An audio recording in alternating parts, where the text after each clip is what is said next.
Dan kita pernah melalui zaman ini dulu, zaman Tun Mahathir dulu, yang sehingga negara kerugian 30 bilion. Berkenaan dengan nilai ringgit, boleh lebih ya? Setakat pukul 9 pagi ini, ringgit berbanding dolar adalah 4.6720. Jadi mungkin YB boleh ulaslah, sebab ini antara isu yang bermain di lapangan. So saya rasa orang yang tepat untuk mengulas berkenaan isu ini adalah YB. Ini boleh rangkumkan semua banyak soalan-soalan berkaitan fiskal tadilah. Ada dua faktor lah yang sekarang ini mempengaruhi nilai ringgit di pasaran antarabangsa kan. Satu soal interest rate differential. Sebab kita pada 3% itu, kita di belakang daripada negara-negara lain dalam keadaan ekonomi dunia dilihat, dijangka akan perlahan ataupun menguncur. Jadi dalam keadaan begini, pemegang dana antarabangsa ni dia akan cari instrumen pelaburan yang lebih selamat. Dan selalunya yang lebih selamat ialah sama ada emas ataupun dolar. So that's given lah kan. Dia tengok bila daripada saya letak pak duit saya dekat sini, interest dia banyak ini, ada negara lain yang interest lagi tinggi, I rather put my money somewhere else. So that's given.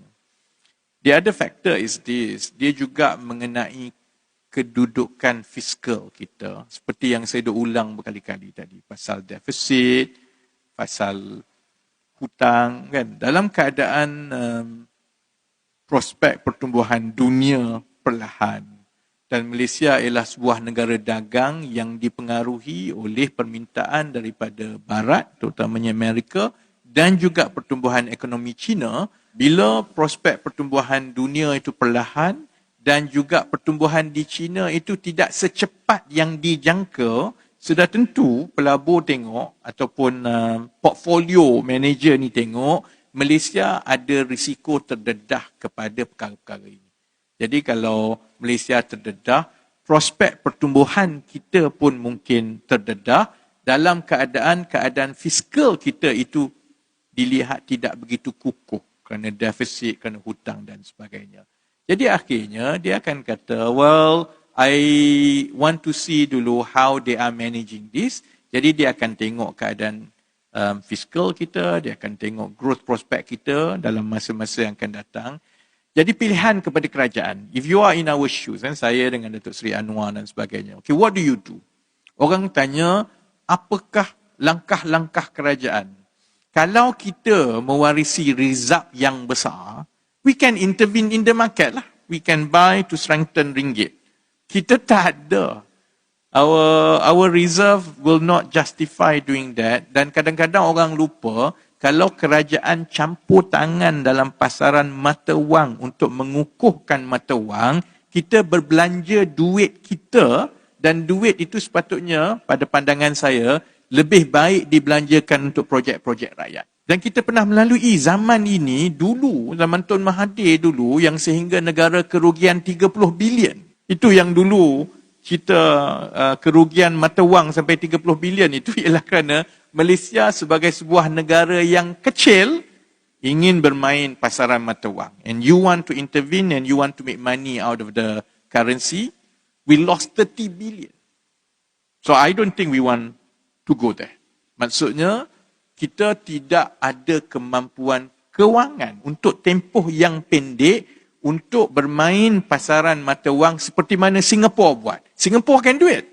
Singapura mengukuh kebelakangan ini sebahagiannya juga kerana mereka menggunakan reserve untuk dia kukuhkan mata wang dia. But we can't. We don't have that financial muscle. And for every 2-3 billion yang kita rugi dalam pasaran, that 2 or 3 billion could have been used untuk public project kan. So jalan singkat tidak ada. Jadi yang tinggal kepada kita ialah 100%, ialah kita ambil jangka masa sederhana dan jangka masa panjang, strengthen our structure, pertahankan dan bina and put together a good storyline untuk meyakinkan pelabur bahawa kita akan memperbaiki kedudukan kita. It may not have immediate impact 2-3 minggu ini, tapi as more results come out daripada berapa defisit kita boleh berjaya kurangkan, dari segi pertumbuhan ekonomi yang lebih resilient 2-3 kuartal daripada sekarang. Sebab itu kita akan lancarkan naratif ekonomi madani dalam tempoh menjelang akhir Julai, kemudian New Industrial Master Plan Ogos dan kajian separuh penggal September.